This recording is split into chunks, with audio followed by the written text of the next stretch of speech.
Hello, Hitting the Field family, and welcome back. My name is Dominic Moller, and I'm your main show host. Today, we're going to be recapping the Super Bowl and talking World Baseball Classic. Yes, baseball is being talked about on main show. First time, I think, as I've been hosting in a while. And, of course, for segment 3, I'm going to give you a little bit of a look into the future about something. So stick around, because Hitting the Field starts right now.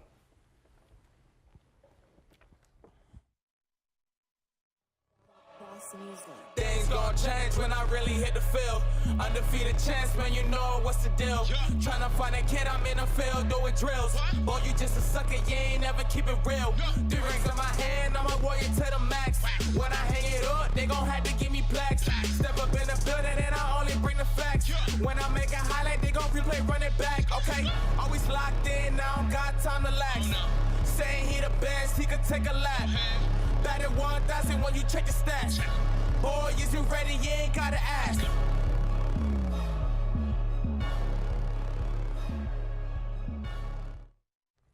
Hello, everybody, and welcome back. I'm joined by returning guest Grant Wheeler and a newbie on the set, Tyler Brownrigg. And as you may have seen before, I am not doing the I Just Want to Rock dance because if you watch the Super Bowl show, you may have noticed I made a bet. Eagles did not win. The Chiefs, Super Bowl champions. And going to you, Grant, what was the key for the Chiefs to, pull this dub out? The key was Patrick Mahomes, his will. I mean, he's on a bum ankle, not even close to 100%, probably on like 5 injections at halftime. Somehow, some way, can still run the ball, can still be sneaky, keep the ball to himself, throw it downfield. And he found a way in the fourth quarter like he did 3 years ago against the Niners in Super Bowl 54. This time around to beat the Chiefs the Eagles in Super Bowl 57. And boy, oh boy, was it a great one. Yeah, and Tyler, what was the key to the Chiefs? Was it maybe just the Eagles playing bad, or did the Chiefs have a solid game plan and they played better from it? I think part of it was definitely the Eagles' second half performance on defense. They kind of just disappeared. This great, vaunted Eagles defense with this amazing pass rush that we heard so much about all year was just gone. The shout out to the Chiefs O-line, a super underrated unit who don't get talked about enough. They allowed 0 sacks. They performed amazing. And but of course, Mahomes was great. He played awesome, especially in the fourth.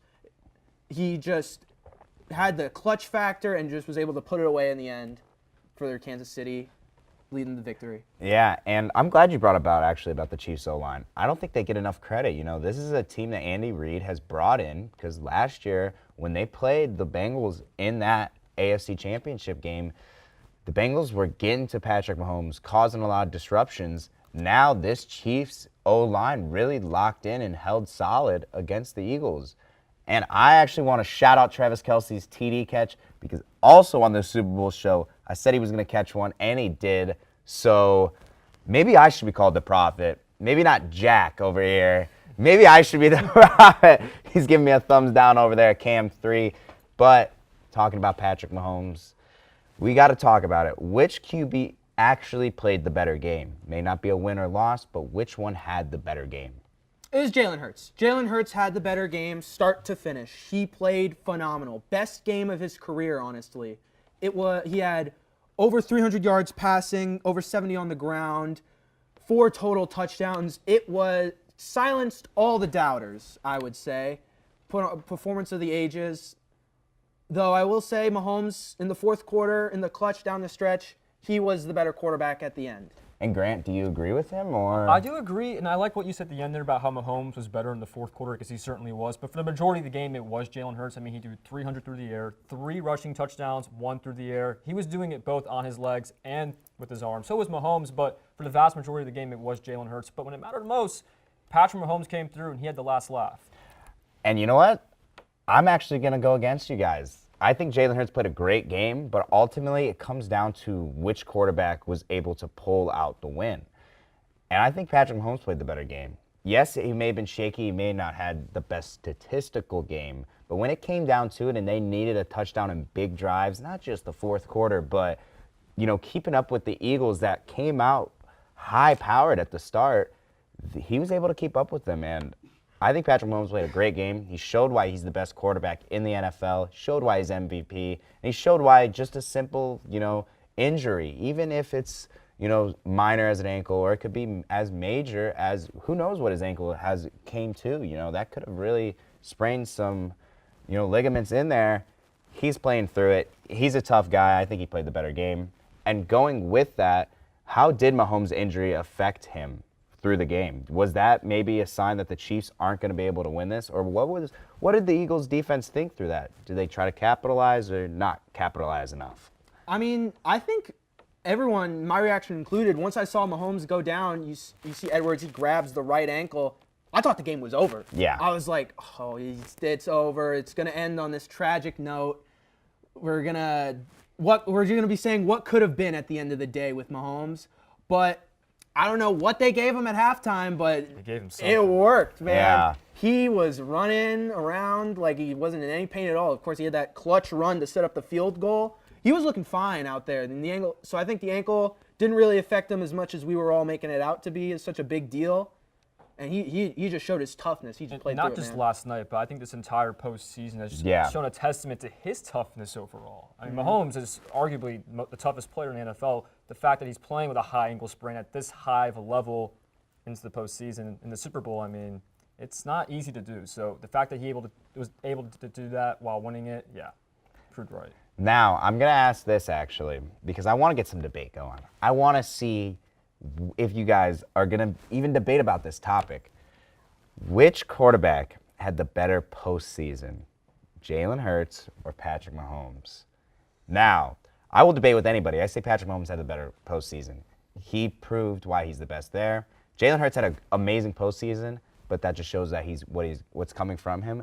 But Tyler, who had the better postseason? Mahomes. It's clearly Mahomes. I'm aware Jalen Hurts did great, but he played a Giants team that was overachieving, a Niners team where their defense was gassed because their offense was never on the field, and he made the Eagles, the number one pass defense, look like a joke. He diced them up. He was efficient. He led two comebacks in both the AFC title game and in the Super Bowl. Let's not forget that. It was a 14-plus point comeback, I believe. So, it was Mahomes. Jalen Hurts, he set records with his rushing touchdowns. He was amazing, phenomenal. Mahomes is the better guy. And Grant? I agree. I mean, no disrespect to Jalen Hurts. He had a phenomenal season, but I'll give it to the guy who won the MVP, and Patrick Mahomes, who, by the way, is the first Super Bowl MVP and MVP winner since Kurt Warner. So that drought's finally broken. He broke the curse. So I'm saying Mahomes also played tougher teams. I mean, the Bengals, obviously the Eagles themselves, and the Jaguars, they weren't any slouches either. So I think Mahomes had the tougher road, and of course he did with a bum ankle, and he was still, I think, overall better. Yeah. And I gotta say this, with this coming as a great Super Bowl, I think it's one of the best in a while, the call that is on everybody's mind. How did the call affect the outcome of the game? It didn't decide the winner at the end of the day. Like, it was one call. Was it a bad call? No. You can see the jersey tug. He pulls them. It's a little bit there. It's maybe you let him play, but you just hate to see a game end like this. James Bradbury himself, he admitted, I held him. I was hoping that the ref wouldn't call it, but it was but Eagles fans, that didn't cost you the game. Your defense disappearing is what cost you the game. You were so great. I heard so much from Luka Costa, Hassan Reddick, Brandon Graham, Fletcher Cox, Jordan. Where were they? Where'd they go? Weren't they the third best coverage team against tight ends, Luka? Where were Travis Kelce? Had a great day. Where was this great Eagles defense? I didn't see it. Yeah, and Luka's like a dinosaur. He's extinct. He's not on set today. I don't know. I think he's probably down a little bit. Now, Grant, did the call affect the game, or was it just a part of it? At the end of the day, it was the right call. It was a little ticky-tacky, but he was tugging on his jersey, and I think the refs were trying to make the right call there, and it may have affected the momentum there towards the end of the game. Of course, the fans, the refs ruining everything every year. It was a questionable call, but at the same time, at the end of the day, I think it was the right call, and the Chiefs came out on top. Yeah, I don't think the call decided the game. Obviously, it decided how much time was left on the clock, but ultimately the Chiefs were going to get a field goal, and ultimately the Eagles were still going to have to drive down the field. I think that throw at the end of the game that Hurts made, I I think don't know I think what his happened shoulder there. and I think it slipped That out a is little bit. so Shoulder embarrassing, definitely. no. Yeah, 100% for but sure. they had 6 seconds left. I personally This think is they a could have slippery ran field. like a 10-yard or a too. 15-yard It's a out slippery field. and Let's just got say it through. slip. But that has been all for NFL. Joining back, guys, we're going to be talking about baseball a little bit. Now, before we go, though, I have to get this out there. My predictions have been right this time, and I've been saying it before. I've gotten slandered through this show with them. That's right. I said Travis Kelce was going to have a touchdown. He did not break the tight end record. You know, my bad. He didn't. But the Chiefs won. I've been saying the Chiefs are going to keep winning, and I've been correct. Jack Hamsel, the prophet, you know what? He's actually been right, too. That is the first time anybody's going to say Jack's predictions have been right on this show. So, First time. But that has been all for segment 1. We'll be back with World Baseball Classic, so stick around. I had a network. I'm your main show host, Dominic Moller, and this is just a little PSA to come check out our network. We have shows for all your favorite interests, sporting needs, or really anything if you're interested in the world of sports. Of course, our first show is The Combine with Cameron Forcier and Isaiah Deonda Delgado. It's more of a laid-back podcast type beat. But next is the main show. The best show ever created, the best show ever engineered, pioneered with me, this pretty face on your screen, this handsome fellow. Going to be talking about mainly the main things of the wide world of sports. And then on Thursdays, we have Nighttime with the lovely Emily Aaron and the handsome and dashing Camden Mallory. Then right after, for all you gambling addicts out there, I hope you viewers aren't gambling addicts as much as some of the other people in Hitting the Field. We have Hitting the Field bets with Riley Shepard, Jeffrey Laux, and Waluka Costa. And then we switch it up. We don't always do shows. We like to do a little bit of interviews too. We do interviews with a lot of sports athletes, such as Corey Marksman, that I did. Shout out Dominic Moller right here, this guy. And then, of course, Kristen Scott with Camden Mallory. And we have more coming in the works. We're always innovating and thinking on our feet. But if you want to join us, be sure to DM Hitting the Field on all social media platforms and networks as well, because we're open to anybody to come through and just check out the program. But be sure to tune in, as Hitting the Field will be seeing you very shortly. Take care. Hello, everybody, and welcome back. I am joined by Nate Marrero. You like that? No. Marrero? I do not. I Yeah, tried it. you got it. I tried it. I'm Marrero. I tried to get the little tongue roll there. And Mason Migliara. There you go. We're good. Do you see this right now? I'm learning. But we're talking about baseball, the World Baseball Classic. Guys, this might be a little bit out of left field for me here. But Oh, I see. Left field. There you go. yeah, you see You're that? on the Yeah, right track. I'm trying a little bit. But we're going to get right into it. So right away, what are your guys' favorite teams to win the whole thing? Dominican Republic team is my God. stacked. Like They are. Team is They're stacked. Julio Rodriguez, Juan Soto, Manny Machado. I mean, those are 3 of the best players on baseball, and they're on the same team. And then you got the best pitcher in baseball, Sandy Alcantara. Let me just say, I'm so excited to see him pitch in big games. Oh my! With him being on the Marlins, he kind of flies under the radar. We don't need to go into that. So, listen, let's just be happy for him. If he can, alright? on the big stage, help lead them to a championship, I'd be happy for him. It would be good. That lineup is Insane. that's Look looking at like this lineup. that's looking like an That's MLB good Ultimate luck, Team pitchers. lineup. That's going to be a rough time for whoever's on the mound against them. What I'm Wow. looking at too, no, it looks like a lot of AL players though. It's like, it could be like an AL. Machado, It's a theme All-star. team. Machado and Soto are on the same team. That's insane. That team is Hey, nuts. that's a great team. That's a great team Yeah. favorite to win it. Good luck. Mason, Listen, bring it home for us. I gotta root for our USA team. I mean, their pitching isn't. You can't compare it to like Dominican Republic Yeah. or even Venezuela, who I have later. But this lineup is pretty stacked as well. If you look at it, we got Trey Turner, Mookie Betts, Mike Trout, Paul Goldschmidt. That is a terrifying 1, 2, 3, 4 punch right there. And then you got Kyle Tucker. You got Pete Alonso DHing at number 6. Nolan Arenado batting 7th. Are you kidding me? JT Realmuto, the best catcher in baseball, batting 8th.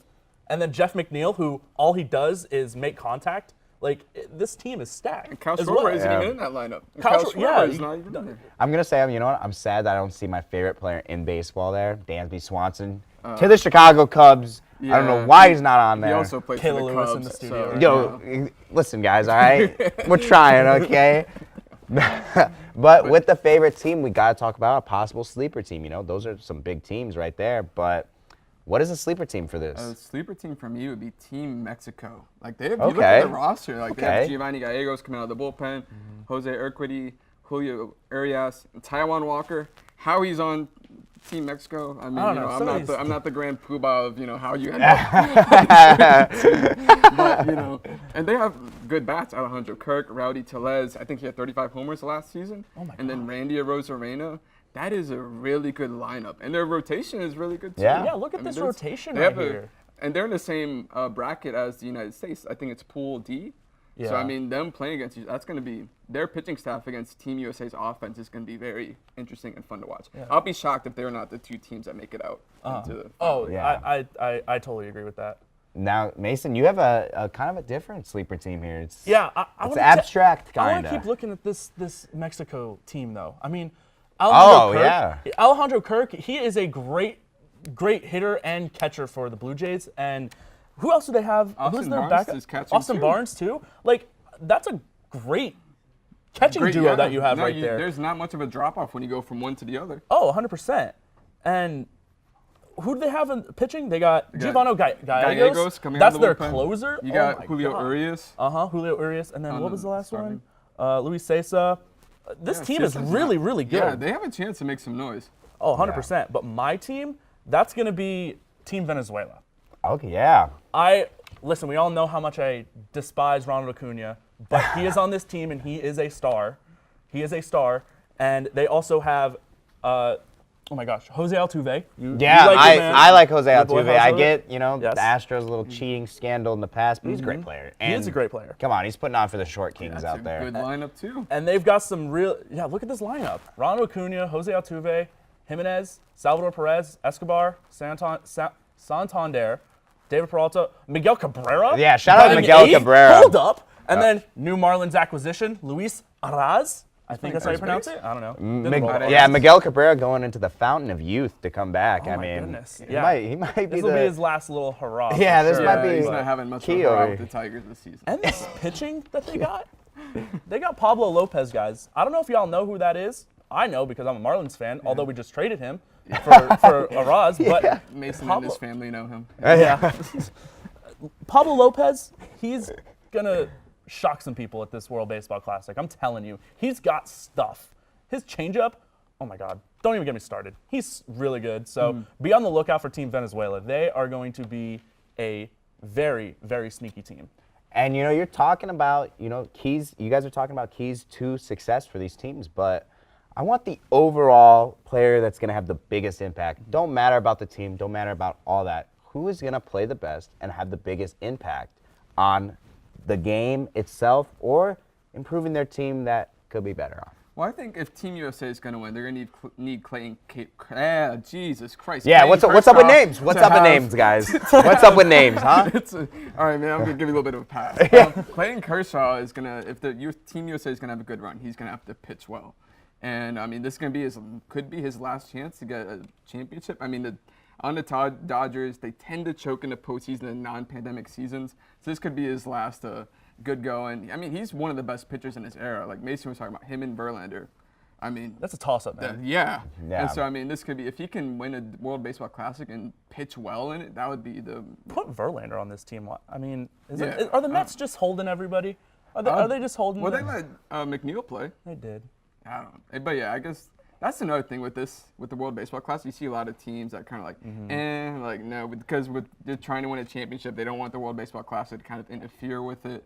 You know, it's kind of Yeah, I love Verlander to death, but I feel like if he's on this team right now and he keeps pitching, much his better. arm might just fly off. It just might Well, one rotation and it's just going to come off with It would the be a pitch. very Mets thing to happen It for him would to be get very- to the World Baseball Classic. Mets are gonna Met. You know? Yeah. A home run with an arm stuck on the ball. That'd be crazy. And Brady Singer too. Yeah. Brady Singer out of Kansas City. He is a very solid young Yeah. player. Like, he is going to do some things in this league. He can emerge. And then Adam Wainwright, too. I mean, he's old, but, like, I think this is his first time playing in the World Baseball Classic. There's a lot of veterans taking this over. Yeah. There are. They're going on. I It's mean, a good mix. it's going to be interesting, though, because after this, you got the baseball season that Yeah. it does wear and tear on these older guys. Yeah, that's so. why you don't, especially with pitching, like if they could have gone like say like a Garrett Cole, Brandon Woodruff, like guys like those, Oh, you'd be man. like, forget about it. But those are the Brewers and Yankees are two teams who have their eyes on October. Yeah. So they don't want their horses to slow down because of this. And Mason, you know, over to you. What player do you think is going to have the biggest impact? Julio Rodriguez. This guy, okay.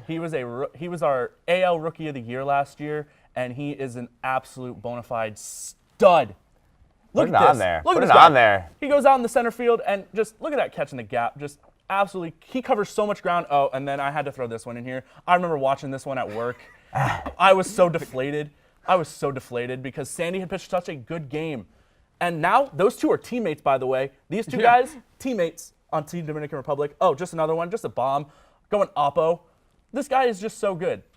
This guy is going to be huge for Dominican Republic among all the other stars that are on this team. I mean, look at how far this ball goes. Yeah, this guy's got power, man. This is Giancarlo Stanton territory. Like, oh my God. He is a different sorry, I'm just being right now. mesmerized. Oh, Yeah. I don't blame you. I could look at this all day. No wonder you picked the Dominican Republic, Nate. I mean, Yeah, I mean, just look at the roster. I mean, he's just one of many guys who can just completely change a game. Yeah. And he does it on, whether it's on the base pass, at the plate, defensively, like you name it, he does everything. He's a 5-tool player. He's 100%. the Mariners' like new version of Ken Griffey Jr. I thought you were going to say Ichiro. Come on. Ken give Griffey. him- Ken Griffey. Okay, Ken Griffey's plays better, right field. but Ichiro I like played right some. field. Yeah, we kind of want a little bit of Ichiro. We got to give him some Yeah, love. and you I know? mean, that nice segue. And Team Japan Yeah, can make some noise too. Yeah, with that's Yu Darvish true. and Shohei Ohtani. Thank you for that. Yeah, of That was a course. great one. Yeah, Shohei Ohtani, he is the guy. He is dual threat as anything else. I mean, shout out to our UCF softball team, Sarah Willis. She is our Shohei Ohtani. Hey. But Shohei Ohtani is going to carry that Japan team. I don't know how well they're going to do, if I'm going to be completely honest. not the Because I mean, well I've versed completely in forgot knowing about Ohtani. I forgot about him Yeah. completely. Well, That he's is- on the Angels, so it makes sense. there you go. Oh, man. he's I'm on so the- excited for this World He's Baseball on the Classic. Angels, so that makes sense. This World Baseball Classic is actually going to be. gonna It's be something to watch. fun. I hope it brings They're more. playing in Miami too. You can make the Hey. Drive down, Hey. go to Miami. Let's watch some Yeah. baseball. maybe an hour drive if Lexi driving. Oh, Oh, man. We might yeah, not I'm about to make say, it. are We you might sure you're not gonna make make it? Are you gonna make it? No, I hope this brings more eyes to the game of baseball. The World Cup brought so many eyes to soccer. I watched. I love soccer already, so watching that World Cup was emotional. I mean, Oh, it was. I mean, if you're a Messi fan, it's crazy to see his come up. Now, I want to get this quick out there, just something quick fire. Who would you think is the Messi for the World Baseball Classic? Who is it? That- Just a quick one You name. put me on the spot. Oh, man. Either It one. could be Mike Trout. Oh my God, we didn't even talk about Mike Trout. Yeah, we completely forgot about him. Okay, well, Mike Trout, the best player in baseball. Yes, I said it. Best player in baseball. Okay. He's on Team USA. He's going to be the Messi of this. He is. Oh wait, no, he's not on the roster. Yes, he is. he's on Team USA. yeah, he is. He's batting third. Yeah, I'm He will looking- be batting Oh wait, third. no, I'm looking at Team Mexico. Mexico. Well, yeah, Mike maybe Trout's that's on why I Mexico. don't Hey, that's the perfect one for the Messi could be of the- baseball. But Captain Nate, America. America, you got something coming up, don't you? Speaking of baseball, you got a little interview coming up. You want to speak on it a little Ken bit? Robinson, a pitcher in the Brewers organization. He has a chance to make the big league roster. He went to the same high school as Johnny, so I mean that's obviously thanks to him for their connection and looking forward to it. Yeah. And Johnny over there, what high school did you go to, Johnny? Because the amount of athletes you got coming out of that is kind of crazy. But that's going to do it all for baseball, Appreciate you. Yeah, You thank can you talk about guys. it more, man. Yeah, see? you know what? Did you have fun? Did you have Yeah, fun I was with kind it? of loose. I feel kind of loose. You gonna watch the World Baseball Classic? I actually will All right, good. because All right, good. it's like the World Cup. I like Who's your that kind pick? of. I'm gonna rock Team USA. Let's go. I rocked it in the World Cup and they lost. But hell, Bet the house on whoever USA is playing. But coming back, we're gonna talk a little bit of a look into something, a look into the future. I'm not gonna tell you what yet, so stick around.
look into the future on the UFC. That's right.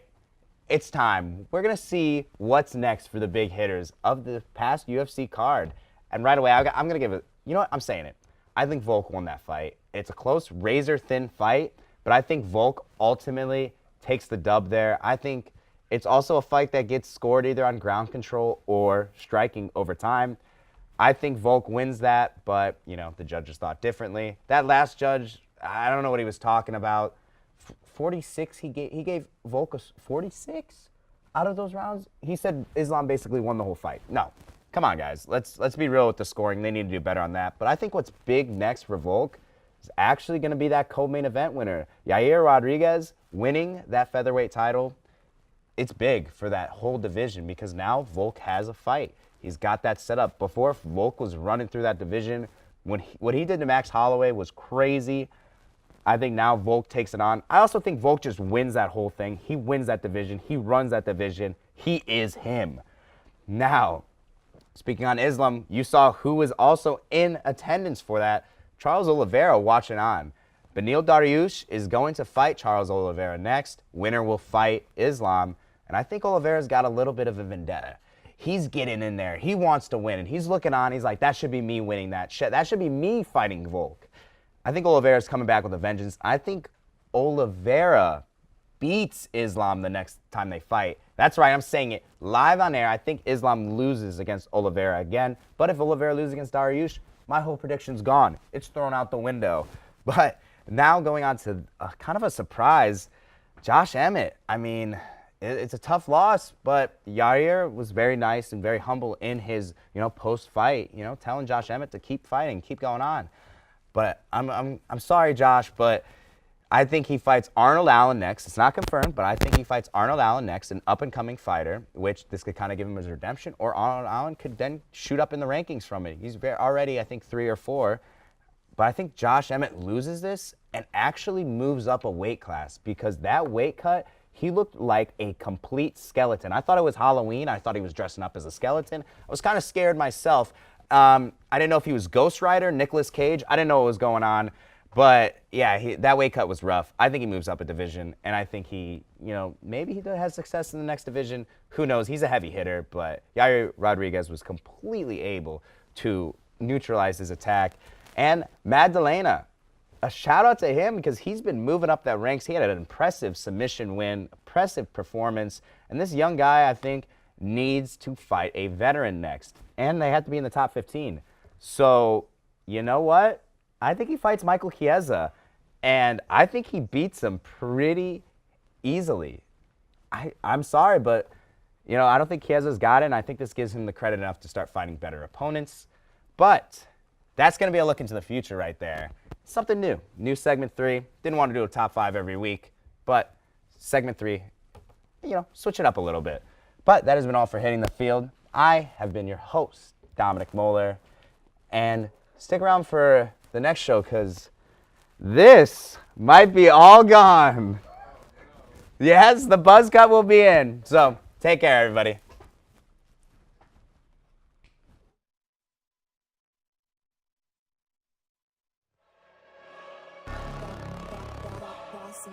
Things gon' change when I really hit the field. Undefeated champs, man, you know what's the deal. Tryna find a kid, I'm in the field doing drills. Boy, you just a sucker, you ain't never keep it real. 3 rings in my hand, I'm a warrior to the max. When I hang it up, they gon' have to give me plaques. Step up in the building and I only bring the facts. When I make a highlight, they gon' replay, run it back, okay? Always locked in, I don't got time to lax. Saying he the best, he could take a lap. Batted 1,000 when you check the stats. Boy, is you ready? You ain't gotta ask.